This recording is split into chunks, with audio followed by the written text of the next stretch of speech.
How much of our U.S. ag land should we sell off to our adversaries? About 3% of agricultural land in the United States is owned by foreign entities. But U.S. Senator Kevin Cramer, who is a Republican from North Dakota, says even that may be too much. He's a co-sponsor of the FARM Act, or the Foreign Adversary Risk Management Act. Senator Cramer joins me on the phone this week to talk about the issue and why he's paying close attention to it. I'm Sabrina Halverson. Here's this week's AgNet Weekly. I know that this is a topic that is important to you. I wanted to talk about foreign-owned ag land in the United States, and there is some legislation out there which you co-sponsored, the FARM Act. And I wanted to start off with explaining why this topic is important to you.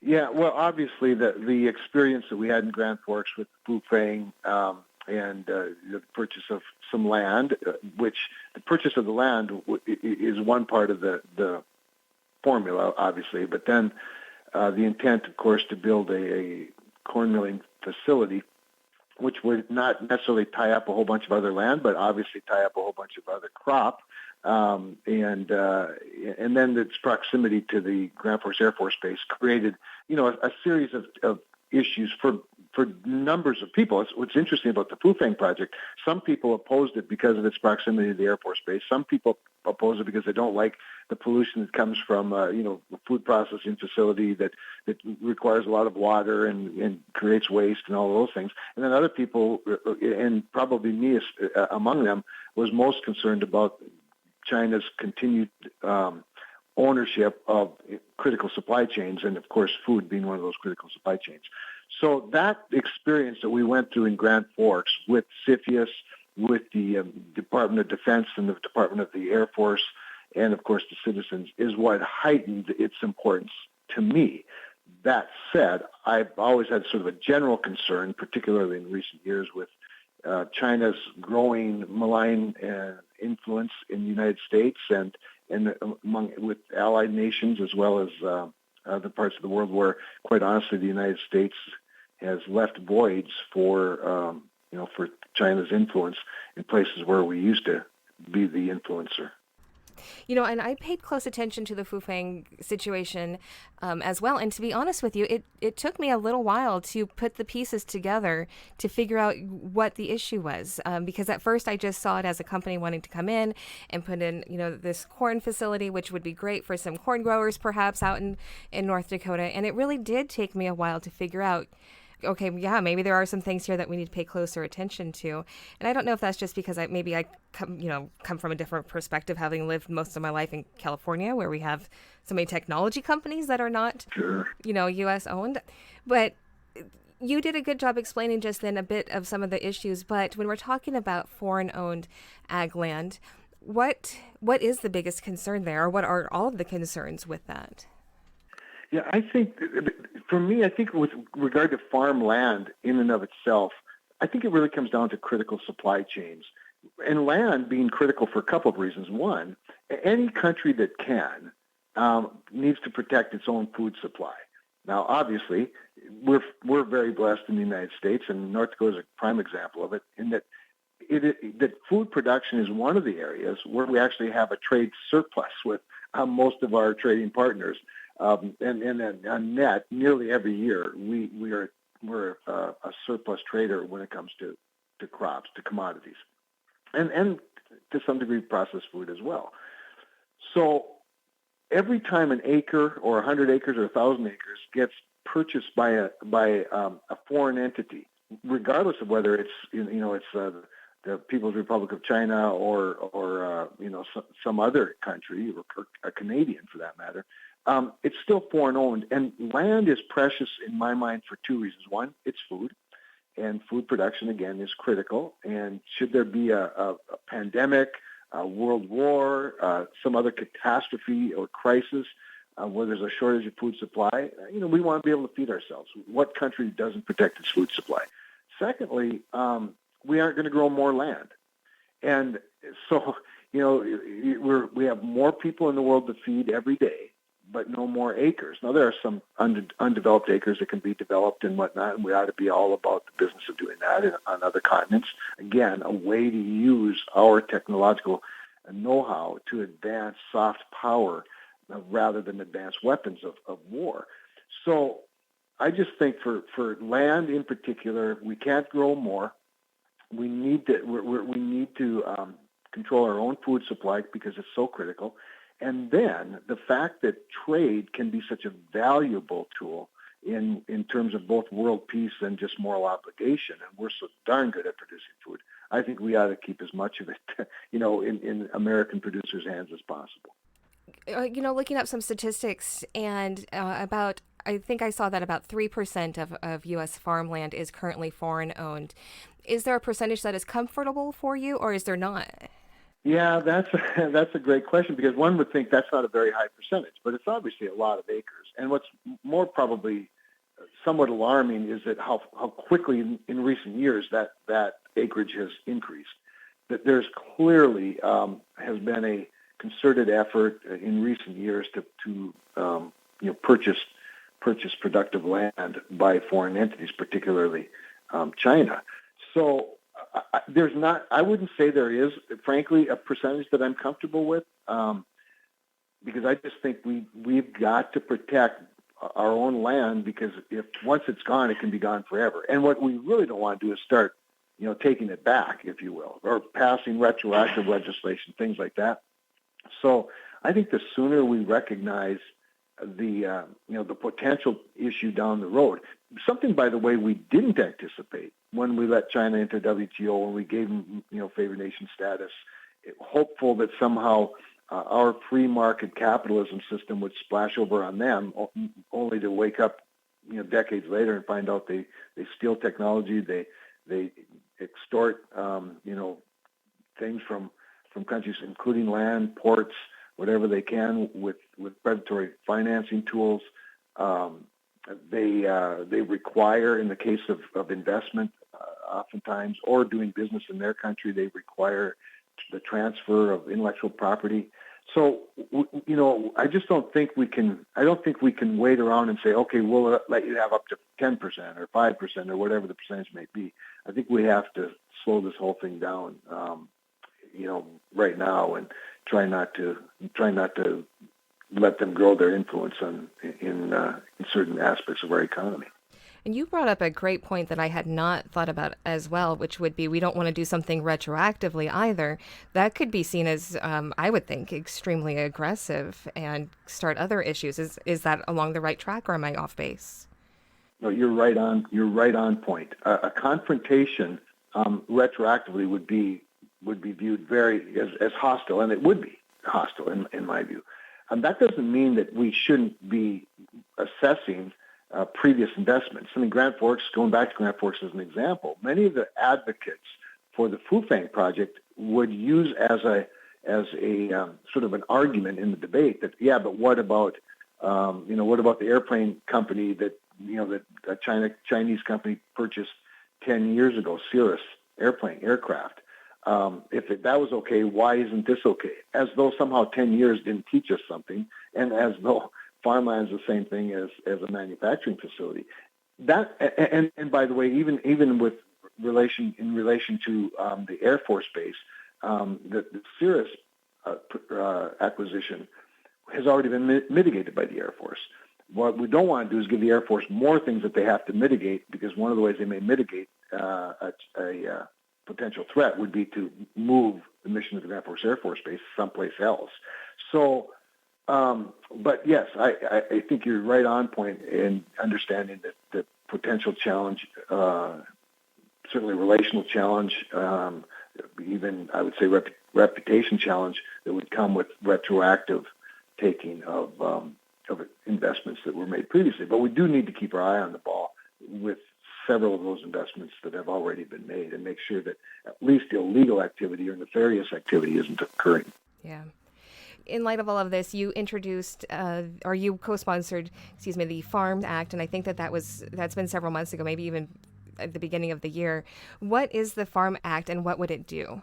So it's designed to prevent improper foreign interference in agriculture, specifically, by really heightening agriculture's presence on the CFIUS board. So the CFIUS, the Committee for Foreign Investment in the United States, is a committee that's headed by the Treasury Department, includes several national security and intelligence agencies, maybe not so much intelligence as national security agencies, along with commerce, to review certain foreign investments in the United States. The Secretary of Agriculture is a part-time, I guess you could say, a member of the committee. So USDA can be invited in to a particular investment. We just think let's raise the profile of agriculture on CFIUS, because, as I said earlier, really food supply is certainly among the top 3 supply chains that we should be protecting, that would be considered critical. Others would be certainly technology, especially national defense technology. I would say pharmaceutical technology, because we have acquiesced the vast majority of our pharmaceutical supply chain to China.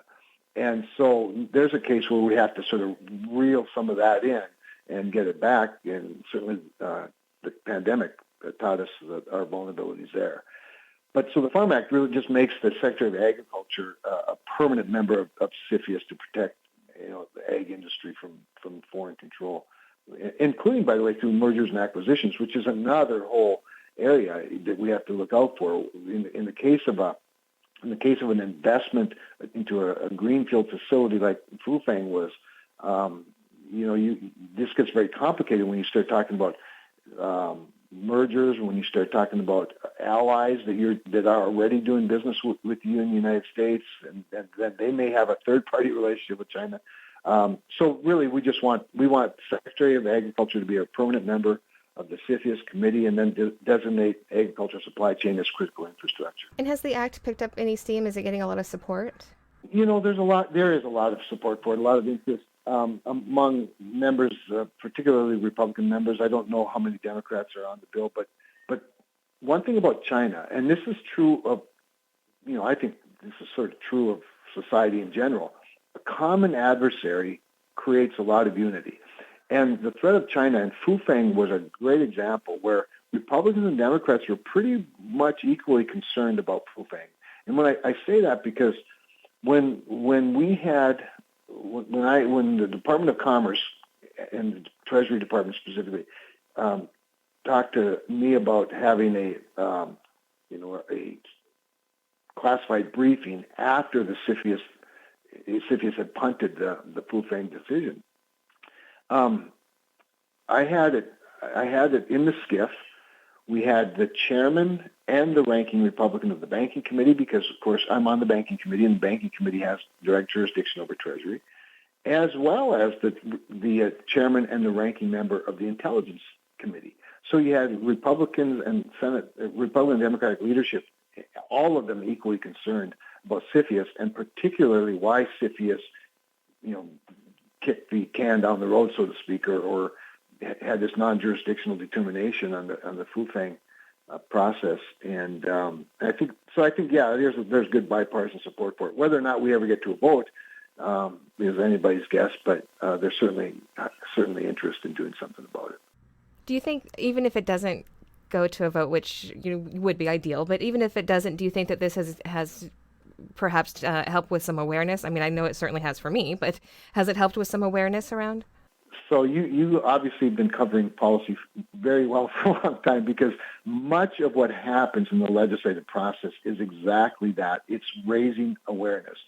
Passing legislation is very difficult. Our founders sought to that. But the discussion around legislation is a discussion around a policy and around an issue. And so there's no question. The fact that you and I are having this conversation and being recorded, I think is testament to exactly that. And it's much like the Fufeng process itself. There are a lot of people in Grand Forks who are upset about the Fufeng process. People who would consider the outcome a victory because the corn mill plant's not going to be there, and those who would consider it a defeat because it's not going to be built there. And the thing I always tell all of them is, your pain through this process and the divisions within the community, which will heal, has value well beyond what happened in Grand Forks. it has become sort of ground zero for how not to do certain things and exactly how to do certain things if you're a community activist or an advocate. And so, I think raising awareness is exactly the victory here, if in fact it doesn't result in some other legislative victory. Although I do think ultimately it very well could. I mean, the Cornyn bill on outbound investment that became an amendment in the National Defense Authorization Act, which we did pass. In fact, that amendment passed 91-6 in the Senate. I think that that's a result of this broader discussion that we're having surrounding China and even land acquisition. And I think, like I said at the beginning of this conversation, it took me a while to put the pieces together to figure out why this was an issue. But once I started putting the pieces together and thinking about, as you've mentioned many times, food security, and do I want, China controlling any percentage of my food? Well, imagine this, Sabrina, just for a second. China already controls a big chunk of our meat processing in the United States, and in the concentration of meat packing in the United States has been, as you know, particularly in populous areas like North Dakota, has been a troubling point for a lot of our producers, particularly because we're so far away from those plants and we don't have the sort of we're not a key link close to the actual plants, and so that distance becomes somewhat of a barrier, of course, for us. And so that concentration is already problematic, but the fact that concentration involves foreign ownership by Chinese investors and Brazilian investors just adds to the offense, if you will, in many cases. So it's not like we haven't had some experience with, exposing some vulnerability, if you will. Mm-hmm. Yeah. I told your crew that I would only keep you on the line for 15 minutes, and it's been just over, and I don't want to take up too much more of your time, but is there anything else that you think that our listeners need to know about this topic? I don't know that there is. I would just say this. First of all, I love this discussion. I learn as much as you probably do in having the discussion, and I learn a lot from, more than anything, from farmers and ranchers on the ground and from local communities. The one thing I would say, though, is when it comes to the issue of whether it's land acquisitions or the processing and the value added of food production or other critical supply chains like pharmaceuticals or technology, obviously national defense, I'm a free market capitalist, and more than anything, I am an advocate for private property rights. But when there are certain things that are so critical, like a safe supply of food, we've always had certain guardrails and protections in place. And what I don't want to do is overreact. But I also don't want to come up short in protecting that food supply. So as much as anything, I'm just always looking for other people's counsel and advice on both what should be done and then, probably as importantly, what some unintended consequences could be by an overreaction.